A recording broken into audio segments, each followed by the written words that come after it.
Hello, bienvenue au cœur de ce voyage soin multidimensionnel de la femme leaduse. Je suis ravie de nous retrouver pour cette nouvelle femme et de toute cette médecine, art, force qu'elle a à nous transmettre, à nous apporter.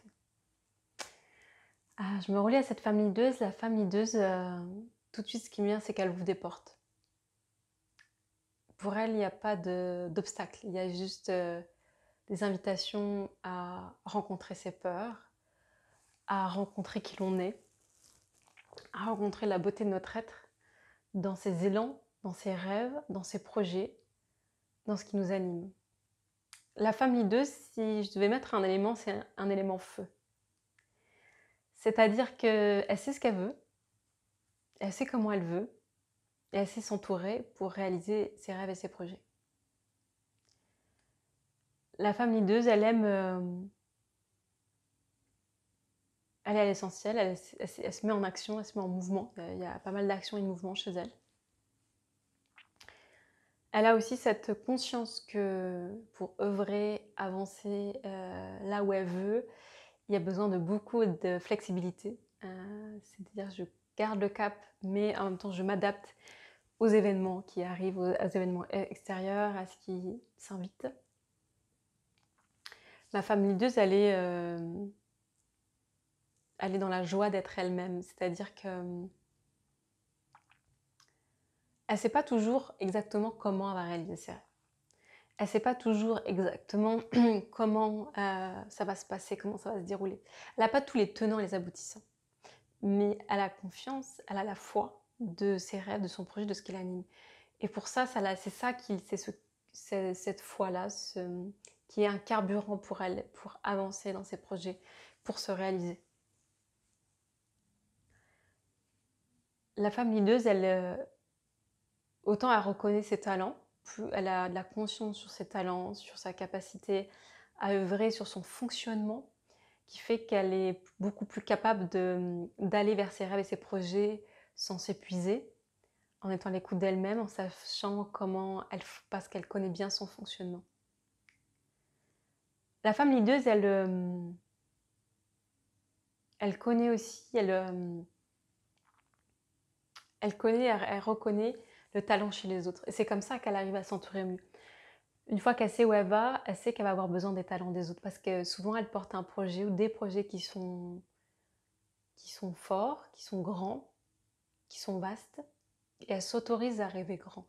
Elle s'autorise à avoir des projets qui dépassent l'entendement. Et elle sait que pour ça aussi, elle va avoir besoin de soutien d'être entourée des personnes qui ont les qualités pour œuvrer avec elle sur son projet. Et qui vont me permettre soit de l'aider à la réaliser, soit à la soutenir. Et c'est vraiment ce mélange-là entre l'équilibre et ce mélange entre je connais mon fonctionnement et je vois les talents des autres et du coup je sais m'entourer de personnes qui vont m'aider à œuvrer aussi vers mon projet. Du coup, la femme leaduse s'est rassemblée, fédérée autour d'elle et de sa vision, de ce qu'elle porte. Et elle n'impose jamais sa vision aux autres. Elle la partage et avec et celles que ça résonne, ça vient la rejoindre. Elle laisse l'espace à chacun d'expérimenter qui elle est au sein de ce projet, parce qu'elle sait que chaque projet est une façon de se rencontrer aussi, de rencontrer des facettes de soi, de rencontrer des qualités. Du coup, elle a la conscience qu'elle sait où elle va et qu'elle sait qu'elle est guidée, même dans les moments de brouillard, parce qu'elle peut en avoir, mais du coup, il y a quelque chose de plus fort qu'elle, qui la guide, qui l'anime. On pourrait parler oui, on pourrait parler de foi, d'âme, d'être-té qui la guide pour aller réaliser vers ce qui l'anime profondément. La femme leaduse connaît ses valeurs et elle sait la force et la puissance du partage, le partage de ses rêves, le partage de ce qui est vivant pour elle, pour avancer vers ses rêves, pour les réaliser. Elle sait qu'il y a besoin déjà de reconnaître ses rêves, même les rêves les plus grands, même les rêves les plus fous, en tout cas qu'elle qualifie ou qu'elle juge de fous. Et elle sait qu'une fois qu'elle les a reconnus, elle a besoin de les partager. Une fois qu'elle les a reconnus, qu'elle les a accueillis en elle, elle a besoin de les partager à l'extérieur, de les mettre au monde, parce que c'est une manière de les réaliser, de les rendre vivants, c'est de les partager. Une fois qu'ils sont partagés, elle peut faire un pas. Et peut-être qu'elle sera rejointe par d'autres qui ont résonné avec cette même vision, avec ce même projet, avec ce même élan. Elle s'autorise à rêver grand et à le partager, ô combien elle sait que ça peut être pas forcément bien reçu par tout le monde. Elle ne s'attarde pas sur ses jugements intérieurs, ni sur les jugements extérieurs. Parce qu'à la foi et confiance en ce qui l'anime. Est-ce qu'elle n'a pas besoin de justifier ses rêves? Elle n'a pas besoin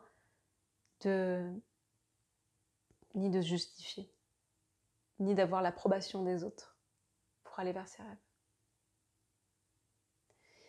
Elle est dans cette confiance, amour d'elle-même, et c'est une facette de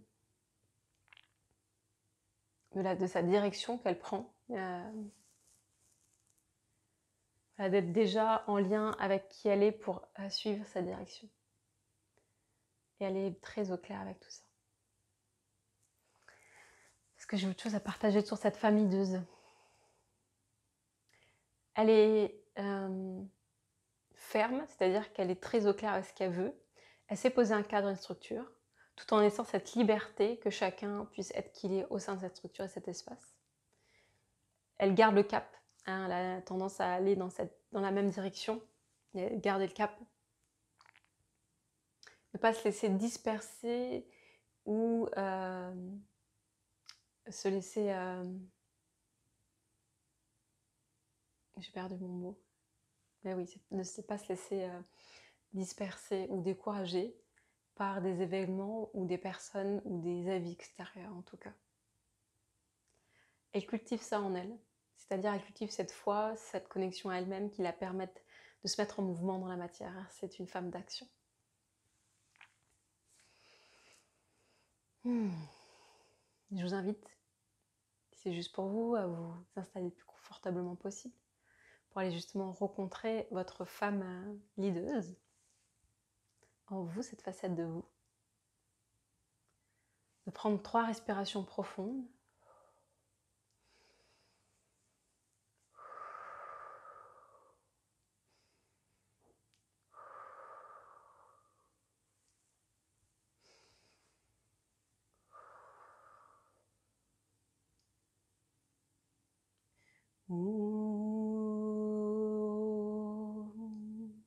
Et puis d'inviter cette femme hideuse en vous, de lui ouvrir les bras, de lui ouvrir un espace pour la rencontrer, l'accueillir au sein de vous-même. De lui dire bienvenue à qui elle est, à ses forces, à ses talents, à ce qu'elle amène comme médecine, comme regard sur le monde. Et à partir vraiment de là, de s'asseoir, comme si on pouvait s'asseoir. Je vous invite à vous imaginer à l'intérieur de votre jardin intérieur ou dans un espace qui est chez vous, dans votre temple ou dans un cercle. Et de vous l'inviter à rejoindre ce cercle qui est votre espace intérieur. Je vous invite à vous asseoir en tailleur. Vous imaginez que vous pouvez vous asseoir en tailleur au sein de ce cercle et qu'elle est en face de vous dans ce cercle. L'invitation, elle est juste déjà de la rencontrer, de l'inviter, de la sentir, de la percevoir. Et sentir ce que ça vous fait à l'intérieur de vous d'être en lien avec votre famille d'Euse. De quoi elle vous parle? Qu'est-ce que ça réveille en vous? Comment ça résonne? Est-ce que vous vous dites youpi, trop bien, en joie de rencontrer cette famille d'Euse pour avancer vers mes projets? Est-ce que ça vous fait peur? Est-ce que vous trouvez qu'il y a trop d'énergie, trop d'élan, trop d'action? Comment c'est pour vous d'être en lien avec cette famille d'Euse?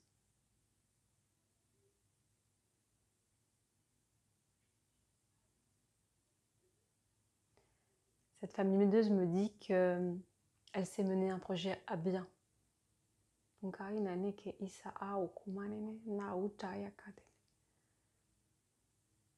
Connectée à ses désirs, ses aspirations, à sa vision, elle avance pour réaliser ses projets.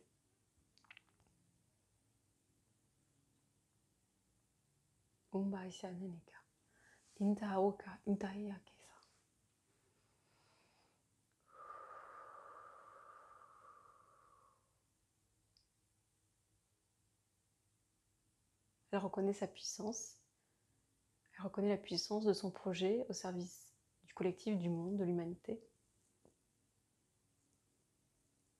pour le réaliser. Elle sait s'entourer, elle sait guider par ses guides, son intuition, pour avancer et œuvrer avec justesse et amour là où elle a besoin d'être.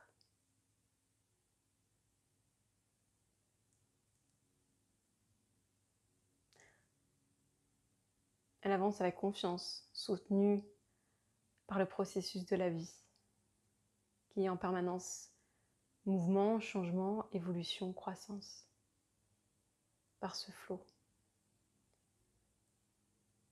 Elle est à la fois confiante dans ce processus de la vie et en même temps flexible par rapport à ce qui arrive et qui n'est pas forcément comme elle veut, comme sa tête veut.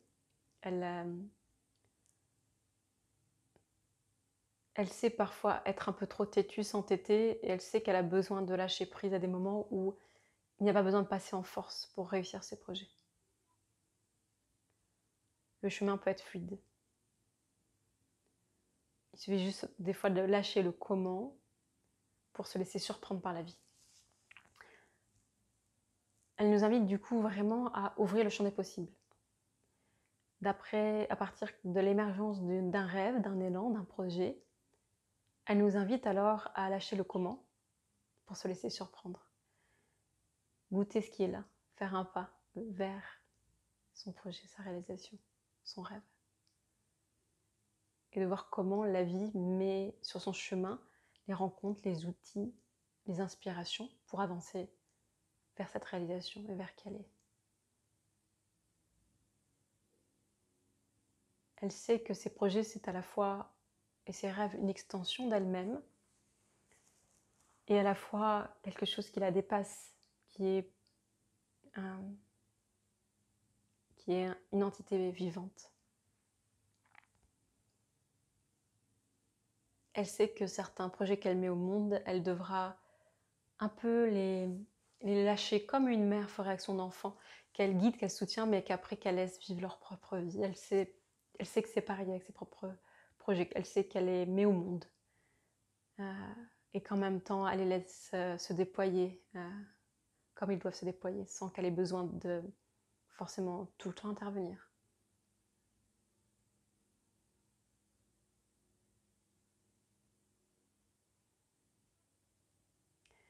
Elle n'a pas peur de passer à l'action parce qu'elle sait qu'elle est soutenue et guidée. Elle sait que les pas qu'elle fait dans la matière ouvrent de nouveaux espaces, de nouvelles rencontres, de nouvelles joies. Elle ne sait pas forcément toujours comment, mais elle sait qu'en se mettant en mouvement, elle va rencontrer les réponses aussi.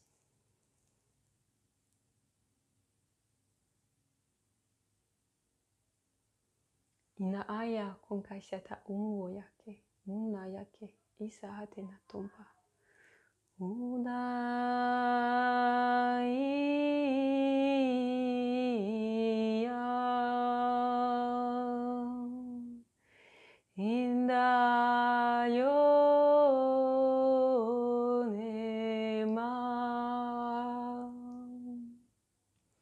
Inka aya se aye se ina kumba ina ne tochaya keleke.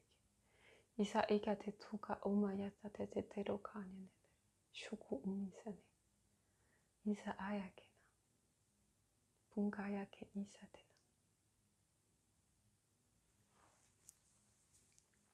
Elle nous invite à chaque femme, si ça résonne pour vous en tout cas, de récupérer votre objet de pouvoir.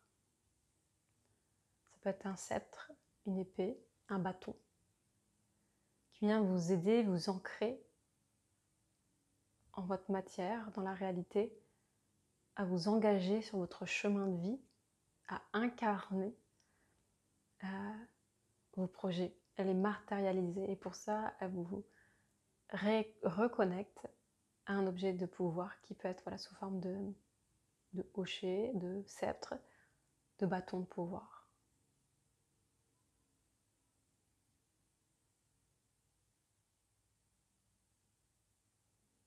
On revient aussi roi et reine en son royaume, donc on revient reine souveraine.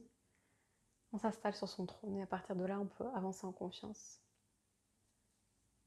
Ça ne veut pas dire qu'on prend le pouvoir sur les autres, qu'on sait mieux que les autres. Ça veut dire qu'on a suffisamment goûté, en tout cas on a goûté à sa beauté, à ses puissances, à ses talents que l'on a reconnus, rencontrés, que l'on peut partager, proposer, amener au monde. Aineke isa au komanene tunka aya kisite. Elle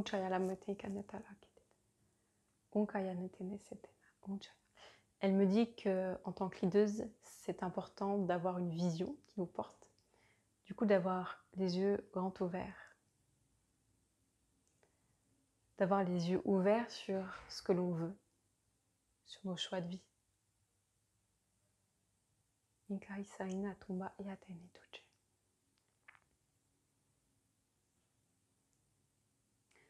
Elle m'invite et elle nous invite aussi à rester bien ancrés, terre à terre.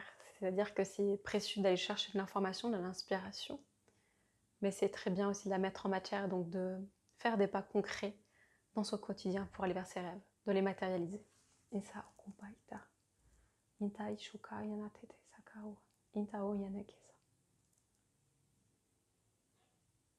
elle nous invite à s'affirmer et à affirmer nos rêves et nos valeurs que nous portons pour les partager au monde. Elle nous dit que des grands projets, c'est toujours des rendez-vous d'âme. Que c'est toujours des rencontres, des rendez-vous d'âme surprenantes et en même temps tellement bouleversantes et soutenantes dans nos déploiements d'être.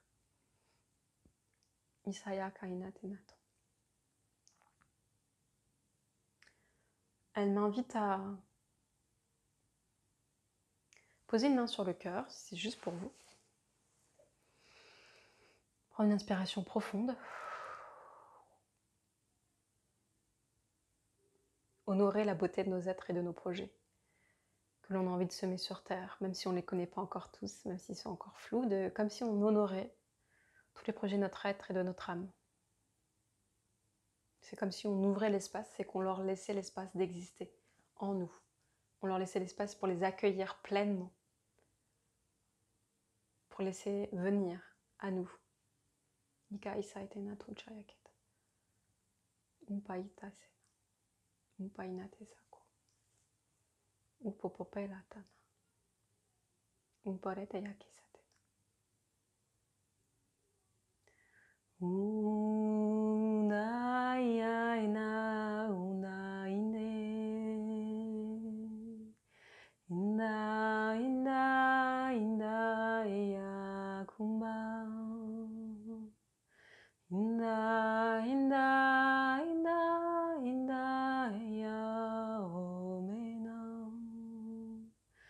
Kainta inalaka isatete tumpa eyakete tuchaya insa intoma nesako.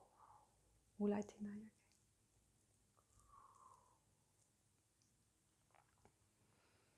Une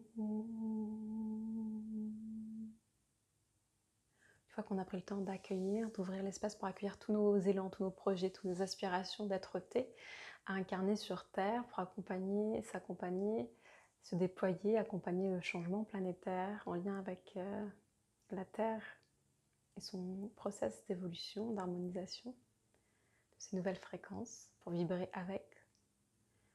Je vous invite à remercier votre être, votre femme leaduse, à l'honorer aussi pour tout ce qu'elle vous apporte et tout ce qu'elle peut vous apporter. Si vous avez besoin du soutien. Puis avec beaucoup de douceur, de la sentir là, qui a pris place en vous, toute la femme multidimensionnelle que vous êtes.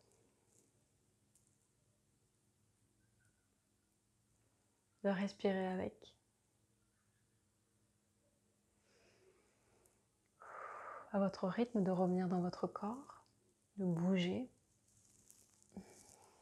peut-être de vous étirer.